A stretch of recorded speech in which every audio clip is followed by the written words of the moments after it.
শুনেছি মোহর দেওয়া ব্যতীত মেয়েকে স্পর্শ করা হারাম। তাহলে যদি মেয়ের বাবা বা মেয়ের পরিবারের লোক এই পরিমাণ মোহর ধার্য করে যে ছেলের পক্ষে দেওয়া সম্ভব নয়, তাহলে এই অবস্থা ছেলের করণীয় কি? হ্যাঁ, বুঝছি আমি, প্রশ্ন কমন পায়ে পড়ে গেছে, এই তো। আচ্ছা শুনেন, যারা ঠিক ঠিক করছে এইসব হয় আবিয়াত্তা পুরুষ, আর না হলে বিয়ে করে বেচারা ফাইসা গেছে। শুনেন, ভালো করে শুনেন। প্রথম কথা হলো যে মোহর দেওয়া ছাড়া স্ত্রীকে স্পর্শ করা হারাম, এ কথা ভুল। প্রশ্নে যিনি লিখেছেন এটা সঠিক কোনো কথা না। মোহর ধার্য করলে সেটা দিতে হবে বাধ্য। আল্লাহ বলেছেন ওয়াতুন নিসা সাদুকাতিহিন্না নিহলা, তোমরা তোমাদের স্ত্রীদের মোহর পরিশোধ করে দাও, এটা তাদের প্রাপ্য অধিকার, এটা দিয়ে দিতে হবে, এটা ক্লিয়ার। তবে সে দেওয়াটা আপনি নগদও দিতে পারেন, পরেও দিতে পারেন। তবে মেয়েরা একটা মাসালা জানে না, যদি মেয়েরা মাসালা জানতো বাসর ঘরে ঝুলে ফেলতো আপনাদেরকে। মাসালাটা হলো, যদি কোনো মেয়ে দাবি করে যে মোহর যা ধার্য হয়েছে, আপনি আমার স্বামী, সবই ঠিক আছে, আগে মোহর ফেলেন তারপরে সামনে আগান, এটা যদি কোনো মেয়ে বলতে চায়, ইসলাম তাকে সম্পূর্ণ সেই অধিকার দিয়েছে। কিন্তু আমাদের সমাজে মেয়েরা মাসআলা আমার কাছ থেকে শোনার পরও বলবে না। এটা কেন বলবে না? কারণ আমাদের সমাজে পুরুষগুলো এমন রাক্ষসের মতো এবং এমন জালিম, এমন অত্যাচারী, বেশিরভাগ, সবার কথা বলছি না, যে এই কথা যদি মেয়ে বলে বাসর রাতে, ঠিক আছে স্বামী সবই ঠিক আছে, আপনার সাথে আমার বিয়ে হয়েছে, সব ঠিক আছে, মোহর ধার্য হয়েছে, এটা তো আমার প্রাপ্য, আল্লাহ কোরআনে বলছেন, অতএব এটা দিয়ে দেন। ছেলে বাসর থেকে পাল্লায় দৌড় দিবে, বলবে এই মেয়ে বাসর রাতে এখনই অবস্থা করতেছে, আল্লাহ জানে আমারে কোথায় ঝুলায়। ঠিক না বেঠিক? অথচ এটা ঠিক না। সব কথাই তো ঠিক ঠিক বলেন। এই ওয়াজ মাহফিলের একটা সমস্যা হলো, ঠিক হলেও ঠিক, ঠিক না বেঠিক? এটাও ঠিক। আচ্ছা যাক, শুনেন, নবী করিম সাল্লাল্লাহু আলাইহি সাল্লামের মেয়ে, ভালো করে শুনে রাখেন, নবী করিম সাল্লাল্লাহু আলাইহি সাল্লামের কন্যা ফাতেমা রাদিয়াল্লাহু তাআলা আনহা, তার বিয়ে হয়েছে কার সাথে? আল্লাহু আকবার, আলী রাদিয়াল্লাহু তাআলার মতো ইসলামের খলিফার সাথে তার বিয়ে। ফাতেমা রাদিয়াল্লাহু তাআলা আনহা তার বাবা নবী করিম সাল্লাল্লাহু আলাইহি সাল্লামকে বলেছেন, বিয়ে হয়েছে আব্বা ঠিকই আছে, বাট আমার দাবি হলো মোহর যেটা ধার্য হয়েছে সেটা যেন আমাকে আগে পরিশোধ করে দেওয়া হয়। আজ আমাদের সমাজে মেয়েদের সে অধিকার দেই আমরা? এই সমাজের সবচেয়ে বেশি অবিচার আমরা পুরুষরা মেয়েদের প্রতি করে থাকি। বিয়ে করেছেন আর মোহর পরিপূর্ণ পরিশোধ করছেন এরকম বাপের বেটা যারা, তারা হাত তোলেন। কয়টা বাপের বেটা দেখছেন এখানে? হাত গণেন তো, কয়টা হাত? লা হাওলা ওয়ালা কুওয়াতা ইল্লা বিল্লাহ।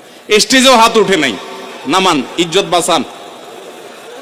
উঠছে মানে অল্প স্বল্প উঠছে, আমি সবার কথা বলছি না।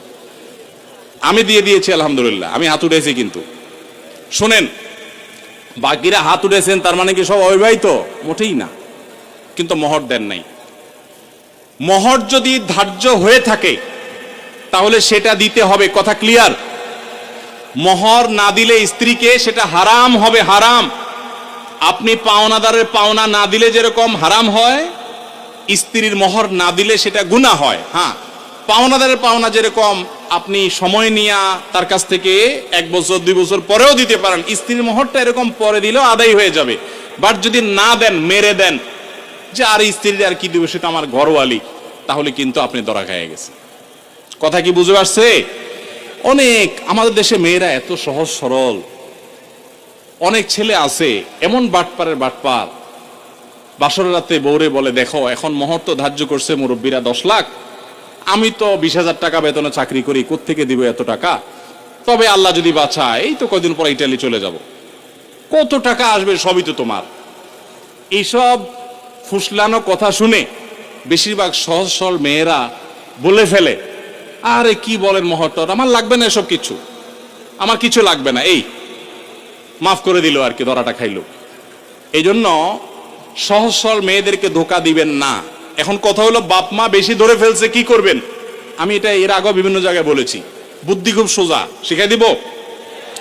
যদি মোহর বাপ মা 10 লাখ 20 লাখ ধরে থাকে, এখন আপনিও রাজি হয়েছেন, আপনি রাজি হয়েছেন কেন?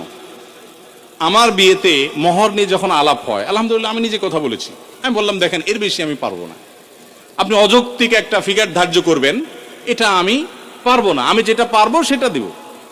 এখন আমাদের সমাজে মহরটা হয়ে গেছে ফ্যাশন, 10 লাখ 20 লাখ 50 লাখ, ওই ছেলের পেটের উপরে পাড়া দিলে 500 টাকার নোট 2-4টা বাইর হবে না, কিন্তু মহর হলে 50 লাখ।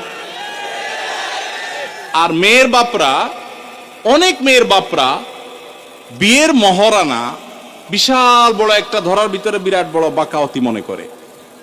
অনেক মেয়ের বাপরা এরকম করে। হাদিস শুনেন মেয়ের বাবারা, নবী সাল্লাল্লাহু আলাইহি ওয়াসাল্লাম বলেছেন ইন্না আযমান নিকাহি বারাকাতান আইসারুহা মাউনা, সবচেয়ে সেই বিয়েটা বরকতময় হয় যেই বিয়েতে মোহর সবচেয়ে কম হয়।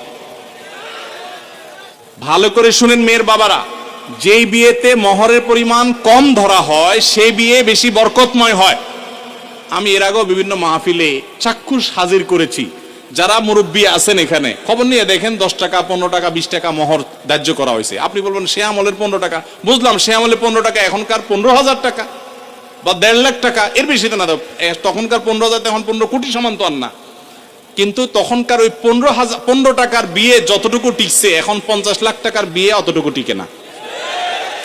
অনেক বাপমা মনে করে এটা বোধহয় বিয়ে টিকানোর একটা উসিলা, এই জন্য যত বেশি ধরবো বিয়ে তত টাইট হবে। না, এগুলো সঠিক কথা না।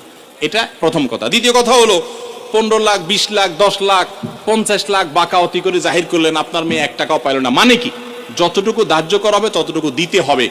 এই জন্য ছেলেরা যদি কোনো কারণে মুরব্বীদের কথা ফুসলানিতে পড়ে আপনি রাজি হয়ে থাকেন, রাজি হয়ে গেছেন 20 লাখে সই করে দিয়েছেন, রাজি হয়ে গেছেন, এখন আপনার বাঁচার উপায় আছে একটা, হয় পুরা টাকা আদায় করে দিবেন, আর না হয় বউয়ের কাছে একটা দরখাস্ত লিখবেন। কি লিখবেন? দরখাস্তে লিখবেন, বরাবর প্রিয়তমা স্ত্রী, বিষয় মোহর মওকুফের আবেদন, যথাবিহিত সম্মান প্রদর্শন পূর্বক নিবেদন এই যে আমি অমুক অমুক আপনার নাখান্দা স্বামী, বিবাহের সময় মুরব্বীদের পীড়াপিড়িতে রাজি হয়ে এত টাকা ধার্য হয়েছে, আমি রাজি হয়ে গিয়েছিলাম, তখন বুঝি নাই যে এটা দিতে হবে, এখন যেহেতু জানলাম এটা দিতে হবে আর এত টাকা দেওয়ার ক্ষমতা আমার নাই, আমি গরিব মানুষ, অতএব অনুগ্রহ করে আপনি সেখান থেকে কিছু কমায়া দিয়া বাধিত করিবেন। স্ত্রী যদি সেই অ্যাপ্লিকেশন গ্রহণ করে বলে ঠিক আছে তুমি গরিব মানুষ যাও 50% মাফ করে দিছি বা 40% বা 90% মাফ করে দিছি, ঠিক আছে এত দাও বাকিটা মাফ, তাইলে আপনি মাফ পাবেন।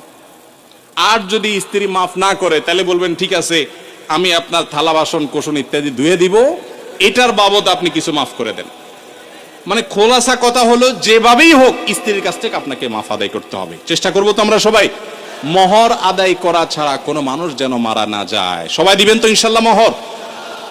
মোহর আদায় করে দিবেন। বেশি হয়ে থাকলে স্ত্রীকে বুঝান, আমি যদি একটু রসিকতা করে বলেছি, আপনি বুঝান স্ত্রীকে, দেখো বেশি হয়ে গেছে, তুমি তো দেখতেছো আমার অবস্থা, এখন তুমি একটু স্যাক্রিফাইস করো, আন্ডারস্ট্যান্ডিং করেন। সে যদি কমায় দেয় তাহলে সেটা জায়েজ আছে, কোনো অসুবিধা নাই। এই জন্য কাঠি কিন্তু বইয়ের হাতে। যাদের মোহর বেশি ধরা হয়ে গেছে বইয়ের সাথে বেশি তাফালিং করবেন না, নরম নরম সুরে মাফ করায় নিবেন অন্তত।